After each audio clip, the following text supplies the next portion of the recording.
menurut pendapat majoriti ulama,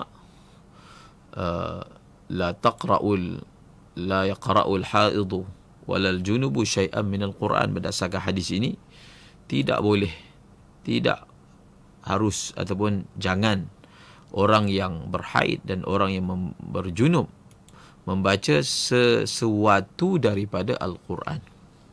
Tak boleh.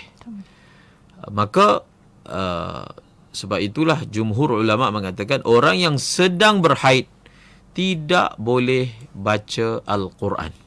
Tidak boleh baca Al-Quran. Kecuali kalaulah bacaan Al-Quran itu atas dasar zikir. Atas dasar zikir. Maksudnya ada zikir-zikir tertentu yang mana disyariatkan sebagai zikir, dalam masa yang sama lafaznya adalah sama dengan ayat Quran. Seperti mana zikir ketika menaiki kenderaan, subhanalladzi sakharana.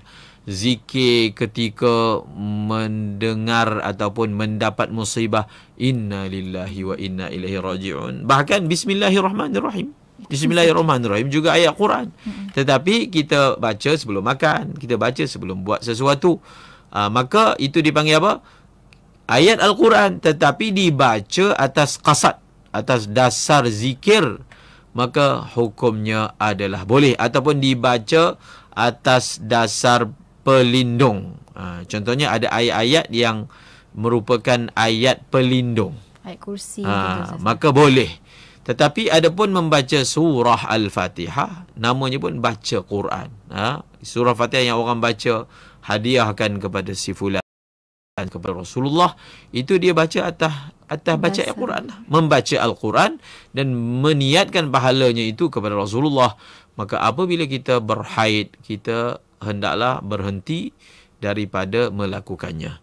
Dan kita juga memberi maknanya peringatan, sebab ada juga orang yang mana ketika haid pun dia baca Al-Quran dengan alasan ada mazhab yang tertentu yang membenarkan. Antara mazhab yang membenarkan adalah mazhab Imam Malik, yang beliau membenarkannya hanya untuk hafizah. Maksudnya orang yang dia telah menghafal Al-Quran dan dia membaca Al-Quran itu untuk mengulang hafalannya. Untuk mengulang hafalannya.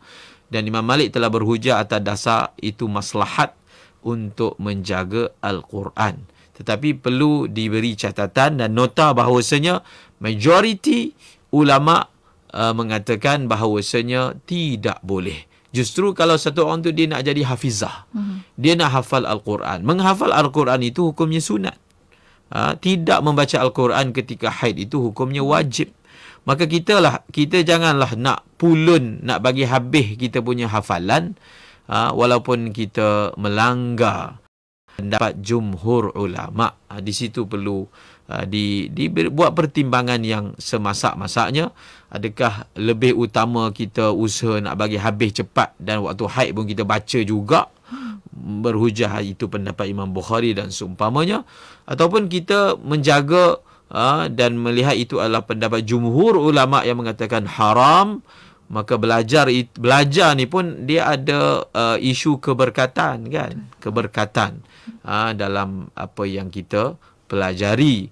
Maka tidaklah menguntungkan kalaulah kita habis cepat, tapi dalam masa yang sama kita melanggar ialah pendapat majoriti ulama yang mengatakan haram berbuat demikian. Masya-Allah. Terima kasih banyak Ustaz.